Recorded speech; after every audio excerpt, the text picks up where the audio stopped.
My guest today is someone who knows all too well the benefit of helping people. Throughout her working life, Meredith Scott has held very senior roles in various organisations and companies and not-for-profit organisations. She's a non-executive director at Wesley Mission and deputy chair there. Also the CEO of Opportunity International. To tell us more about that, Meredith, we're delighted to see you. Thanks, Keith. Tell me just a little bit about Opportunity International. So Opportunity International Australia is part of the global network of Opportunity International. We raise money in Australia which is directed towards development work in Asia. And as you said, a microloan is the core of what we do. We're a faith-based organisation who seek to emulate the Good Samaritan who crossed physical, emotional and religious barriers to do God's will. So we are working across many countries, Bangladesh, India, Indonesia, the Philippines and Pakistan. And we work with partners who are locally owned and operated and are knowledgeable of the local requirements to provide microloans, and we have at the moment about 6.6 million microloans active with a loan portfolio of around 3 billion Australian dollars.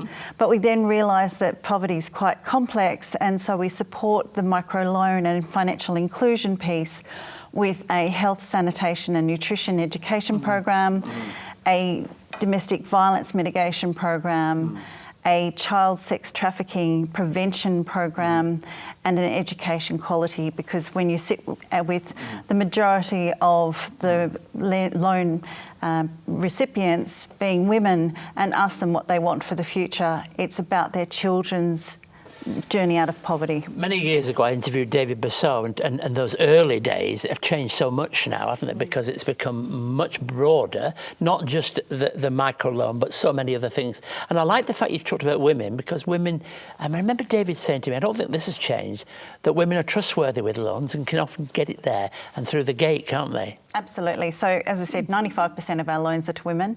We have an amazing 98% repayment rate. I understand from people like Mike Baird that the only better repayment rate that he had ever heard of was a farmer tractor loan.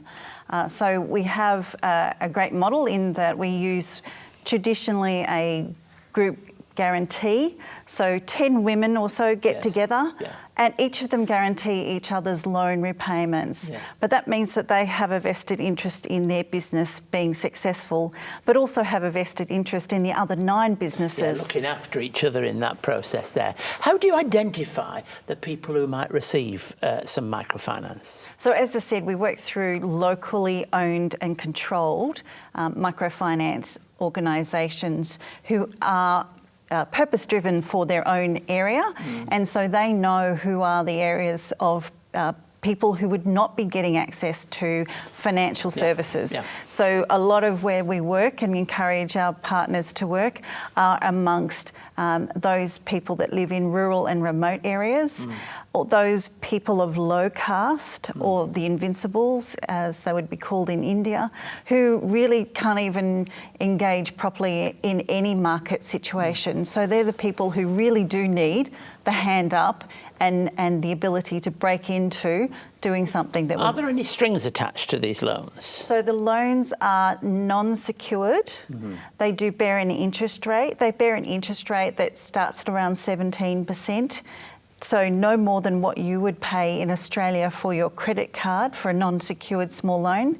The loans generally start in Indonesia at about $350. In India, they start at about $600 equivalent. So these are very small loans that allow people to do something like buy a cow and milk it every morning and afternoon and sell the milk to the co-op, buy some seeds and fertilizer and harvest a crop. They would be buying a sewing machine and creating a tailoring business, all sorts of businesses. And you're also involved in Wesley Mission. I know that you're part of the board. What excites you about that work? It's about making an impact to those that I see around us in Sydney. Wesley's focus is on the people of New South Wales, and for many, many years, in fact, from my entire teenage years, our family's focus was on the homeless that lived around Redfern, Surrey Hills, and a very large Vietnamese refugee population that also lived in that area. And so through our church, it was about feeding the homeless, helping the homeless through to other services.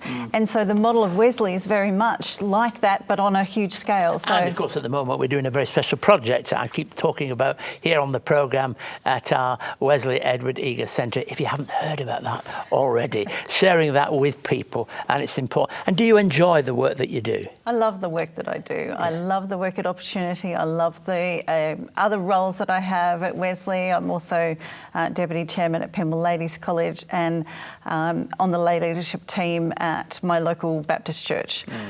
So there's all sorts of things to keep me occupied. I always joke with my husband that if somebody else takes on, if I try to be taking on anything more than anyone offers me to do, we may end up being divorced, but that's another story. Yes. Meredith, it's a delight to have you on the show. We enjoy your participation, and we wish the work of Opportunity International the very best for the future in its growth and development.